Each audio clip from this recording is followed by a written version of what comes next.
guys, welcome to HKC 217 podcast powered by All Seasons Energy. This episode is sponsored by the Sword Playing Card Company. Do you want to say a bit about them? Yeah, so the Sword Playing Card Company are a custom card making company for playing cards. Their cards are inspired by samurai warriors, and John, who is the owner of the Sword Playing Card Company, he is this Patreon sponsor, a diamond Patreon sponsor actually. He's come to a lot of races to watch Hudson racing, and it's been really good having John showing support, not only via Patreon but actually in person as well. I think John equally enjoyed this opening round, which we'll go into now. So this week's episode, we're going to be talking about the OMG British Mini Bikes Round 1, which was held at Teesside. We are going to go through all the results of every single class of racing, which will cover the JSM 90, Mini GP 110, Mini GP 17-inch, JSM 140, Mini GP 160, Mini Bike 140, Super Mini, Mini Bike 190, Mini Bike 160 and Vets. A little disclaimer here that some of the classes are not separated through on the results, but we've got the majority of the results and definitely the overall standing on the overall class of most of the results. But firstly, what we'll do, we'll cover what happened that weekend really at Teesside. So what was it like, as we often do this straight off the cuff, what were your opening weekend like at Teesside at the British Mini Bikes? We're alright, to be honest. I was going there, I'd say I was a bit nervous, to be honest. Just thinking who I'm going to be competing against and how the bike's going to feel compared to last year and the changes. What bikes were you racing? Racing 110 and the 160. Interesting to feel the 160 on a open track. If you can remember first session when I went out on it, I was like, wow, the power of this is like crazy. So this bike we got about 3 weeks ago probably. It was actually your first time going out on a big track on that bike. It weren't the first time you rode the bike because you'd been doing a bit of training on it, but it was the first time you'd been on that bike, and yeah, like your reaction when you come in, you were like, wowzers. Yeah, it was good. Like coming down back straight, when I first come in, I was like, it feels like it's got 5 gears. You're coming down back straight, you flick 2 gears instead of 1 when I first went out in practice. That's not the right gearing though. But I was like going down back straight and it just kept on pulling. I'm coming into flip-flop, I'm like, whoa. Yeah. So it's like really fast. So we had a lot of settings to dial in on that 160. We had a few engine problems with the 110 as well, which kind of scuppered a little bit on the 110 on Friday. You only didn't really get out on it until in the afternoon on Friday practice. Bit of a downer on Friday, but dealt with it. It weren't a very good day, to be honest. They changed the layout of the track, so the track weren't in ideal conditions, which I might as well touch on now. So on the Friday, they did nearly the same layout as previous years. They got rid of one bus stop chicane. Is it a chicane? Yeah, like a bus stop. Yeah, that's right. So they got rid of a bus stop on the back straight, which I think the concrete the tarmac wasn't in very good condition. Yeah, I went on the track. I went on a track walk and it was like really, really. I had like potholes on that bus stop. On that bus stop, we went on it. So they cut that out and you went in. I call it like the South Bank corner. I don't know why I call it that. Right in the corner, which is like a banked IndyCar corner. But the track, as it was the year before, and Hudson commented on this last year, the track was even rougher this year. Majorly bumpy. A lot of settings to dial in. Pretty much everybody was struggling with it, but again, everybody had to deal with it. So Friday, bit of a rough day. Lap times were way off the pace. Yeah, compared to everyone else. Live timing weren't on, but we caught wind of a few lap times in the 110 and kind of thought, oof, you're struggling here big time. But you only got out on that bike in the afternoon. I only got out on that bike, not a lot that day, but I were on the 160 nearly all day and we were trying to dial that in. It were rough on the 160 as well. Super, like especially rough on the 160. Don't know if it was just the speed of it, just the initial settings when we got the bike standard. We tried to dial it in. Change fork weights and everything. Yeah, we changed a lot of things. It made a big difference on Saturday. So again, massive shout out to Simon. He got the 110 bike sorted, so you could go out on that. Yeah. And kind of at the end of Friday, which I think kind of worked, was Friday's done. Forget it. Don't matter that it might have been a bad day. It was very difficult to, even when both bikes was running, which we're kind of learning here a little bit, that both bikes was running and he's coming in on the 110 and the next session was the 160 session, so no time to debrief.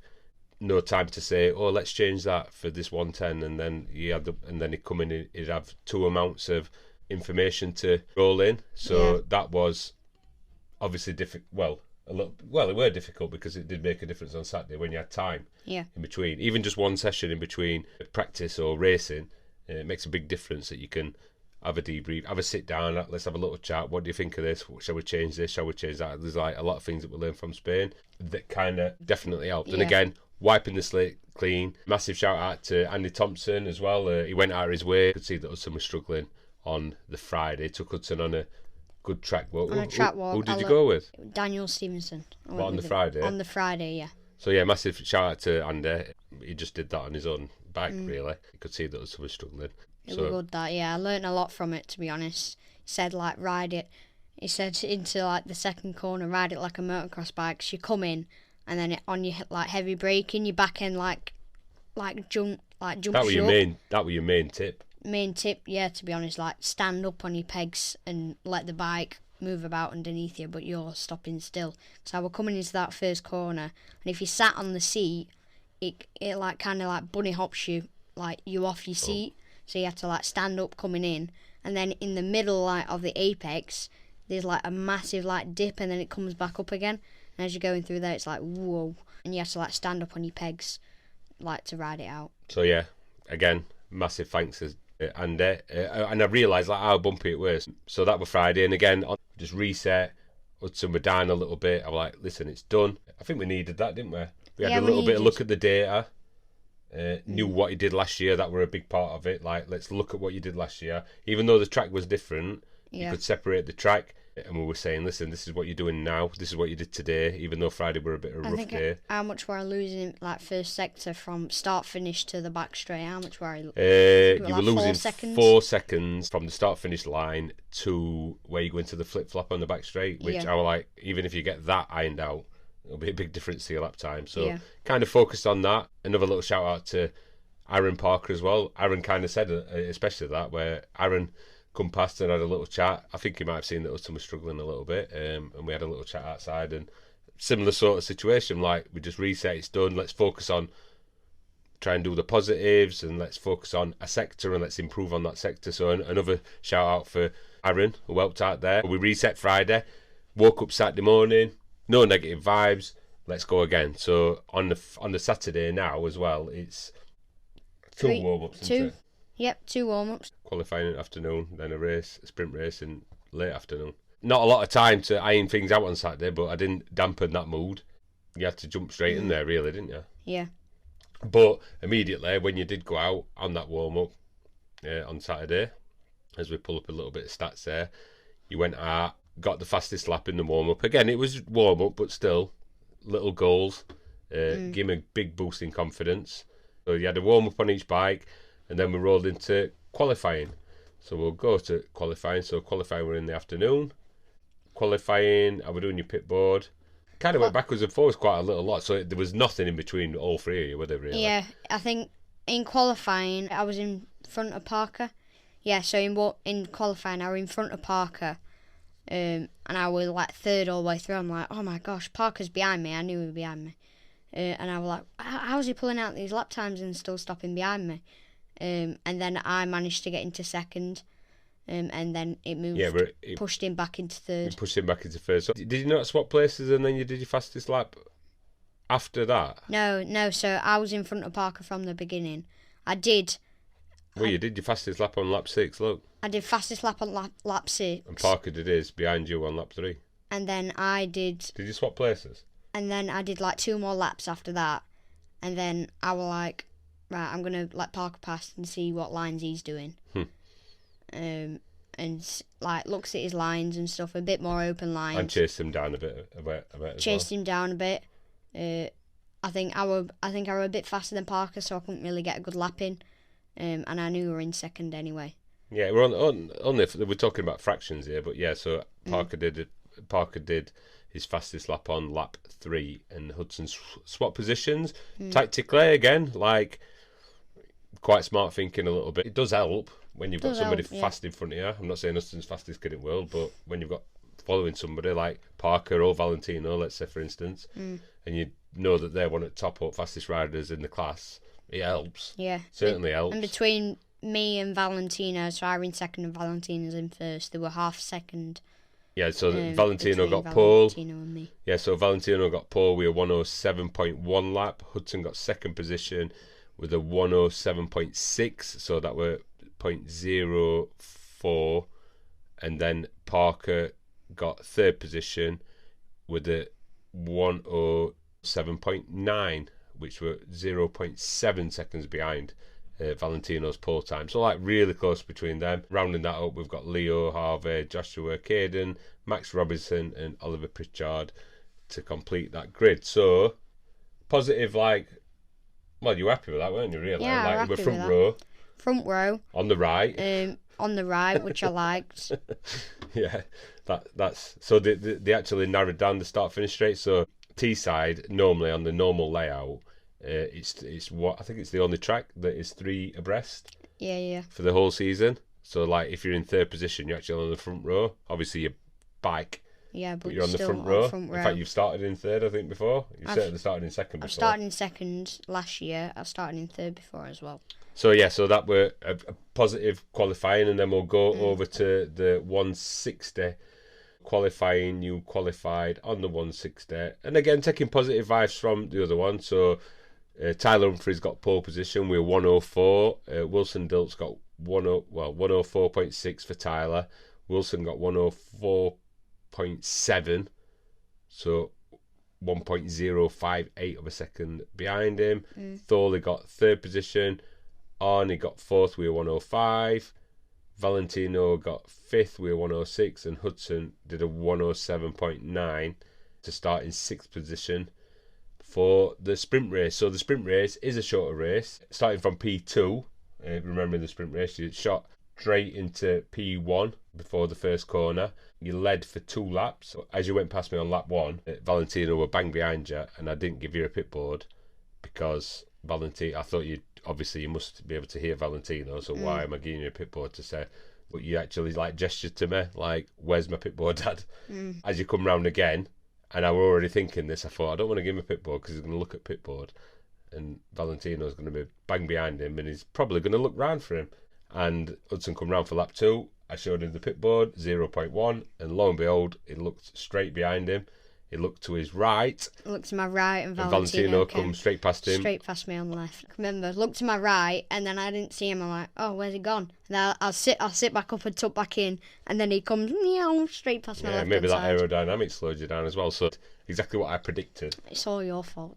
Exactly what I thought would happen happened. Your gesture, I could tell with your body mannerisms, let's say, that you were like, why are you not giving me a pit board, Dad? Like, what's happened? Is it come off? Had your marker pen run out? You just thought, like, where's my pit board? Yeah. So we did that. You stayed behind Valentino. Did one lap. I can remember like one lap. You went like that. You didn't use your pit board. You went like that. Yeah. Well. You went like that, and then you use your pit board, and then you went like that. Well, I might as well just use my hands when it's that close. What do you know what 0.1 or 0.2 looks like? I make up these times as you go around, by the way. No, you don't. Make you go faster and slower. No, So you were sat in second position, bang behind Valentino, and bang behind Hudson. Even when you were in second, obviously, then I started to pit board where Parker was. You could see Valentino in front of him, and literally they were wheel to wheel for the whole race, I believe. Yeah, is that right? Yeah. So there were Valentino, Hudson, and Parker. And you crossed the line. This is the sprint race results, isn't it? Yeah, that's right. So Valentino. So this was 10 laps straight, wheel to wheel racing. Some of the best racing that I've seen, really. Hudson was in second, but it was an absolutely fantastic race. Valentino never put a foot wrong. If you can remember, actually, during the race, that Valentino actually creeped away a little bit from you and Parker. So you and Parker were together. So Valentino were, I don't know, maybe a second up the road. It were a biggish gap, like 5 or 6 bike lengths. And then towards like lap probably 7, 8 and 9, Hudson and Parker closed massively back up on Valentino to the point that where they crossed the line, Valentino won. Valentino crossed the line. Hudson was 0.2 behind him, and then Parker was 0.3 behind you. So you'll cross over the line like with just over half a second between all three of you, basically. Wow. Which were wicked. Fantastic race, wasn't it? Yeah, good race. Kind of like actually got a little bit of fire back in you, thinking, yeah, that were good. Move over to race 2. So another thing that's new for this year in the BMB is that Hudson actually got the fastest lap on lap 7.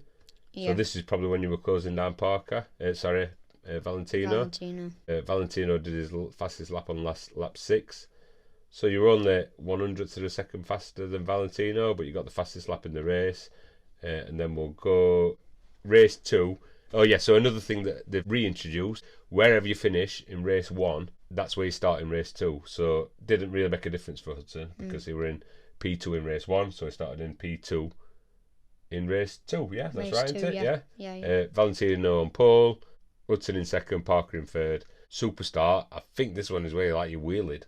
I think Mum's got that video. Into race 3. Do you know what it were? Because Simon sorted out the engine, the clutch biting point was different. When I let it go, I tried to control it and it didn't go, so I just dropped it and he went, wah. It were a good one. So yeah, you got straight into first position just before you dipped into first corner in the lead. And then on lap 2, if you can remember you telling me, you were trying a different line round that South Bank corner. Yeah, trying a different line round that South Bank corner because I seen Valentino in race 1. He was taking a wider line and cutting it back and like squaring it off and getting a good drive out. And on the entry, I was closing him in with me on the tight line and him being on the outside line. But on the exit, he went like really far. Slung round a little bit. So like slung in like slingshot. I think there's a little bit of a layer of tarmac we were discussing because we noticed this, didn't we? That we were saying, I wonder if it's like a little bit smoother around there. You can get a little bit more IndyCar action. It is definitely a lot more smoother, but it's a little bit further to travel though. Further to travel round the corner, and towards the end of the weekend, we were like right on the inside and just riding out the bumps. Like I said, on the second corner, you just kind of like stand up on the entry. But towards like the end of the corner, you cut it like really close back and your tyre would be like a metre. Yeah. Not a metre, but like a foot off the line. My point were, as you were trying like that little bit of a wider line, Valentino would bang behind you, so he actually straight on inside here, like kind of where you used to while you were racing in race 1, and he actually undertook you and got into first position. So then you sat behind him. And then it came to the final lap, and I had plan A and plan B in my head. Coming down into the second corner, coming around the first corner, I could like nearly keep it pinned. So I'd like come right up the side of him, tried to overtake him there. It failed. I couldn't get up the side of him. He like kind of cut me off racing. Close the door on you? Yeah, close the door on me. Were you outside of him? Yeah, right inside of him. So I had the right line, but I just didn't get a bit like further enough for me to like do the move. And then I was like, right, plan B now. So I was coming onto back straight, and because he like up through the mountain up through mountain bit, and I was like 2 meters behind him, 1 meter behind him, because I lost the drive out of that corner because I had to go really tight to try and make the move. So I was quite far behind, and then I was like, I'm gonna have to slipstream him on this straight. And it was like my only chance, and I didn't have another chance on like the track. Came onto back straight, got a really, really good exit, and just tucked in and hoped for the best. And I went down, got a really good slipstream, pulled to the right hand side of him, and just flew past him into flip flop. Could you feel slipstream? Yeah, definitely. And I went in, overtook him, like got really close, and then just pulled out of his slipstream and just like kind of just went past him into flip flop, got the right line. Right hand side, and he couldn't turn in on me. I just went straight through, and then for the rest of the lap just took a defensive line, and then he didn't get past me. Yeah, he was bang behind you. I just won. Again, this is the last lap. This so like super dramatic. All kids. I could hear up on the banking, like I was sat on the tyre wall down in front of the control tower. Could see Hudson obviously go past the start finish. I could see him tipping to go into corner 2, let's say, like down the hill. Yeah. So I could see Hudson there. Then the next time Hudson would appear would be round the back. I thought Hudson had took him on that bit there because like a lot of people like shouted up on banking like what? Oh yeah. Like it were kind of weird. So I kind of seen that you looked like you took a little bit of a different line down towards that corner. So you must have, obviously, what you're talking about, you did attempt on that bit. Yeah. And then the next time you appeared, I don't know if you appeared in front of him or you just must have been overtaking him as you appeared back to everybody, and like everybody like cheered. And then I could definitely see when you're on the flip flop into like the S's and down to the back straight hairpin, let's call it. You were in front then, and yeah, a little bit defensive. Well, not majorly defensive. Not majorly defensive. But he were on you. He were on me, yeah. I thought, knew he was there. I thought you were gonna do like what he did last time. Well, yeah. I thought, well, he definitely had a better exit around that bit. Yeah, and I definitely, that final lap, I was like, I need to take a tight line through here. I just need to ride out these bumps as best as I can. Yeah, making her out outside. Because I was thinking on that last corner, I thought, if you take where he's took, where you haven't been doing it all lap again, he's just going to come straight up inside here and then you'll be done. But you didn't. I think you like hugged. You took your line that you did, a bit bumpy. Really bumpy on that final. I'm surprised it didn't even come off. I was like, I had a massive wobble coming into it. And then just got a really good exit out of it and just went to finish line. Yeah, so super good. Everybody cheering on the banking. Pretty epic moment, really. So, like, we've got a bit of video of that we'll put up on his socials. So we've got everybody on banking all cheering, everybody applauding. I mean, it was like pretty epic. Hudson coming into the paddock area, like all kids like run down.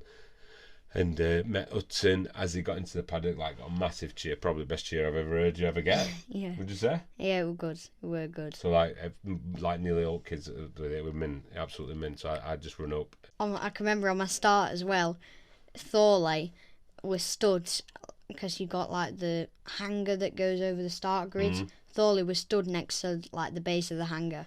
And he was like biting his fingernails. He was like giving me a thumbs up. I'm like, oh my gosh. Don't be looking at that. Don't be distracted. I weren't, because they were sorting out people, like something happened like back there. So I was like, I think there were somebody's engine stalled. Somebody's engine stalled or something. I was like, look, focusing there, not looking at photos. No, I just like seen it corner of my eye, and he was just like giving me a thumbs up, and I just like nodded at him, and he was just like, he looked really nervous. Like extremely nervous. I'm like, calm down, it's not you racing. Super start. Yeah. So yeah, that was race 2. But yeah, it was pretty epic, that one. So then we're rolling to race 3. I believe you got the whole shot again on that one. Yeah. Obviously this date is not the right date. So what happened on race 3? Yeah, did you get into lead? Yeah, just got into lead. Valentino overtook you. Yeah, Valentino. Yeah, got into lead. Valentino overtook me. And then Parker overtook you. And then coming into the second corner, I was gonna overtake Valentino where I were on about in race 2. I was gonna overtake him there. Didn't overtake him. Then Parker came up the inside of me. Wow. Clean move, to be honest. Whereabouts was this? Second corner. Third corner, okay, yeah. Yeah, like down towards bottom. Down towards bottom, yeah. Down the hill. Round Nuts corner. What? Yeah. He overtook you there. Overtook me there. Was it mega bumpy down there? Came up, yeah. That's where Andy were on about. That's what I ran about earlier, where it's like got a massive dip on apex. Yeah, massive. Wow. Parker came up the inside of me there, and then I think were it on the same lap that it happened, or was it? I don't know if it was the same lap. No, I think you carried on for a little bit because you come across that back marker, didn't you? So you must have done a few more laps like that. Because you'd obviously come. It weren't like third lap, because you come across that. You come across the back marker. So yeah, coming into the back straight. Yeah, you were coming into that flip flop area, and the back marker like met Valentino in that back marker area. In the middle of the. This is like fastest part of the track probably. Yeah, and came in Valentino. Bear in mind, rolling a 3 here. Valentino braked hard. Then Parker seen Valentino braking and slant brakes on, and then I hit the brakes and my back, I did like an endo, and my back end like curled round, and then it gripped and spit, like chucked me into the ground. Did a couple of rolls. When I was rolling, I'm like, when am I going to hit this tyre wall? Tyre wall, and I didn't hit the tyre wall, but I got up, bikes everywhere. I got up and like all 3 of us had come off. I was like, wow. So I like run across to Hudson. One rule that Hudson immediately remembered, which we've not even discussed this weekend, but he knows the rules, is that Hudson thought, I can get back on bike, can't I? I'm like, yeah, are you all right? And they were like, yeah, I'm fine. I'm like, is bike all right? You're like, yeah. So We looked at the bike. Massive shout out to Paul Robinson, Yeah. who we met out in Spain. He were like looking over the bike. He heard mine and Hudson's and my conversation about restarting. We checked over like all the bike, checked everything were all right. At this point as well, obviously Parker and Valentino getting tended to on the floor. They were both okay. Luckily, again, it were a nice big crash.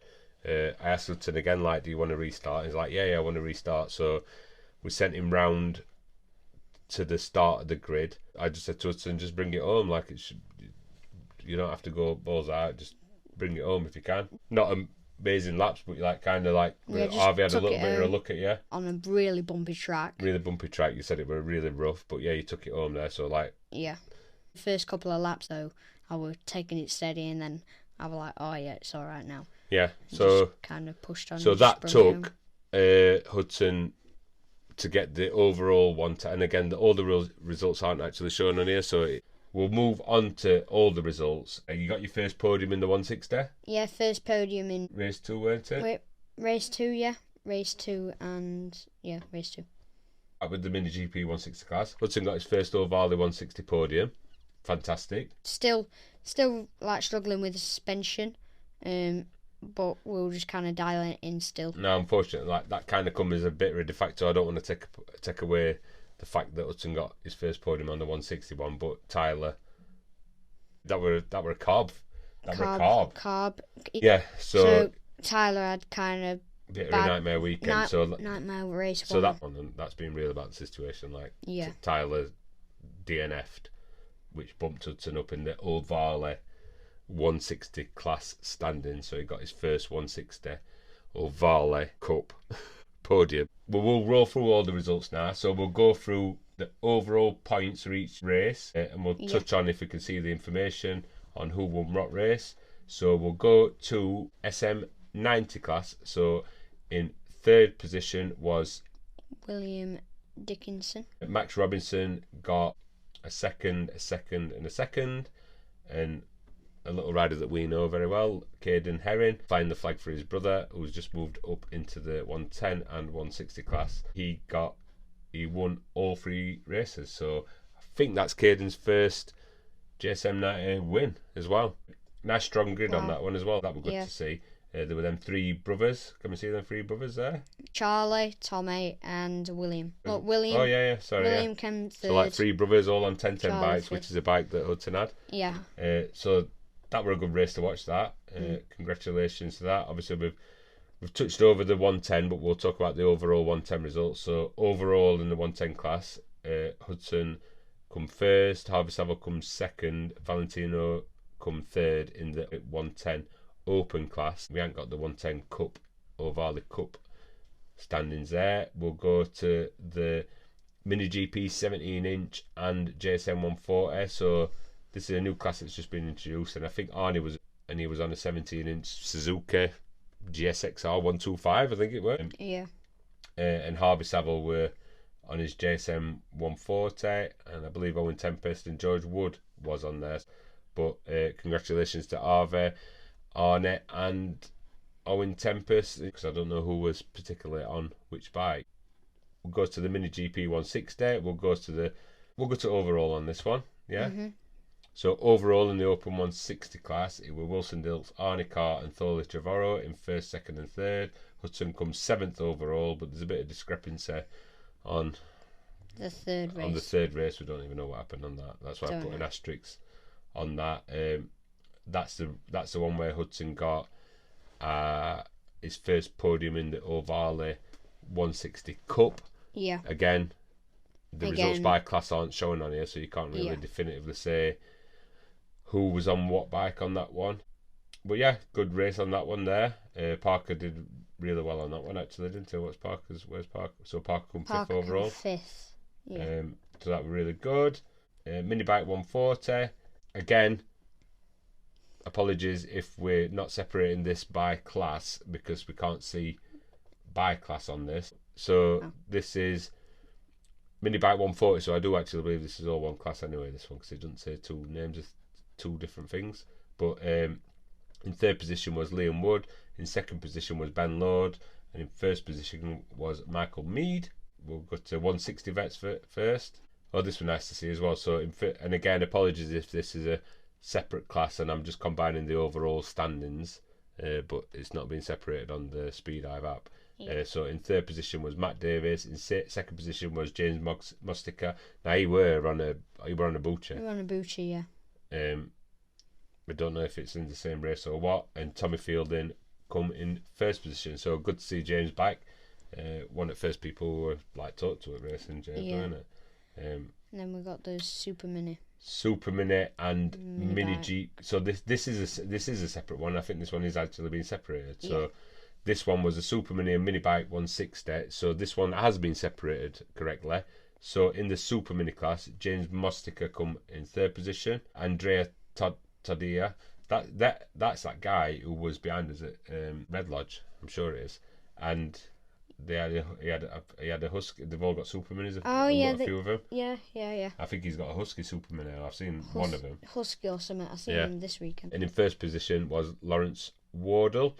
And then we go to the Mini Bike Open. Again, apologies if this is wrong, but I'm not sure. It says Mini Bike Open. In third position, Paul Baxter. In second position, Michael Mead. And in first position is Aaron Sadler. And then we'll go to the Mini GP 190, which is, I don't know if that's Butchers as well. I presume it is. It's not saying Ovale. So in third position, Izzy Carter. In second position, Tim Patterson. And in first position, Andrew Thompson. So that's pretty much job done. Yeah. We said it were going to be quick. Yeah, we said it were going to be quick, but yeah, we covered the results there, and I hope everybody's happy with that. Like I say, the MyLapse thing is not entirely precise. And to be fair, like the MyLapse thing, the results have only just come up in this form today, so it takes a look. Like I think they have to get finalised or checked with the lap data. I think, and have to get separated by Alan after. Separating by class. Yeah. So I believe like there will be in the next couple of days. You'll click into the Mini GP 160 and it'll say Ovale 160 and it'll say Mini GP 160 and it'll say Open 110 and Ovale 110 as well. So yeah, fantastic weekend despite a rough start. Rough start, but really nice touch that we've got like plaque boards there, so you might be able to see 3 of the plaque boards. So they've got 6 of them. Plaque boards for the Mini GP Open and the Ovale ones, because you've got 3 podiums in 2 different classes on that one, and you've got 1 Ovale 160 third place coming, maybe 2, who knows? Don't know. But yeah, nice to have them plaques back. They stopped them. Well, we've got the other ones. You might be able to just see them above. So in the trophy, just above here, there's like the metal ones last year. So these are like acrylic. In fact, that's what they are. Yeah. Acrylic ones, actually done by one of the BMB officials. BMB officials. I forgot his name now. But yeah, absolutely fantastic. And I didn't actually know until he mentioned it that he actually did all the metal ones last year as well. Yeah. So they're fantastic. So yeah, looking forward to the next round. We're off to Lyd. Hopefully the temperature's going to go up. Normally we've been to Lyd. I don't think we went there last year. We didn't go there last year, but the year before it were absolutely scorchio. Yeah, we actually went to South, and we went the year before that when we went to the coast in COVID, when all the ships, if you can remember, all the cruise ships were moored up in a row off the coastline, which were a really strange sight, if you can remember that. Yeah. We were on the beach there. That rocky beach, weren't it? Yeah. So yeah, we do normally go there in the summer, but it's not in the summer this year. Is that at Canberra Sands, that one, or is that a different one? No, that's a different one. No. Is it? Anyway, don't matter whereabouts it is. Anyway, yeah, so we're looking forward to that next round. Reset and go again. Yeah. Good start to the season. Good start, yeah. Good to be back racing. Good to be back, yeah. Yeah, and just generally be back racing. Good to see all his mates. All his mates, yeah, we're good. Nice-ish weather. It was very nice, to be honest, to say. Saturday were nicer, weren't it? Saturday, were nice. Ideal racing weather, not too hot. Saturday were hottest. Saturday were nice. I'd say Saturday were best. Perfect weather? Perfect, I'd say, yeah. Yeah, good first weekend, good to be back racing. Bit of shock to the system, super tired. Yeah. Glad we had Easter Monday off. Yeah. Hudson's glad he's off school. He says that he's aching today, and this is like a couple of days after. Yeah. So we shall finish up on. Don't forget to like and subscribe. You can watch this video on YouTube. If you're listening to this, you're listening via your podcast app. Please leave a review and subscribe if you can. If you're watching on YouTube, please hit like and please hit subscribe and hit that notification bell. Don't forget to follow Hudson on all his socials, which is Instagram, TikTok, YouTube, Twitter, Facebook. That it? Yeah, and you have to follow you at HKC217. That's not actually a username. That's like a hashtag. But Hashtag. yeah, if you search for HKC217, you'll see his page. His actual username is at Hudson Kai Cooper. Pretty much everywhere. So if you can like and follow on all the socials, really appreciate it. Massive shout out to all Hudson sponsors, All Seasons, Gaslight Industries, Daniela, AMB. I mean, the list goes on. Huge shout out to everybody to do with Patreon as well. Like, without them all, this wouldn't be possible. I mean, like, we've just been pricing up the cost of that crash, and it's a frightening amount of money what that crash has cost. We shall see you on the next pod. Hope you've enjoyed it. See you soon. Ta-ta. Bye for now. Bye.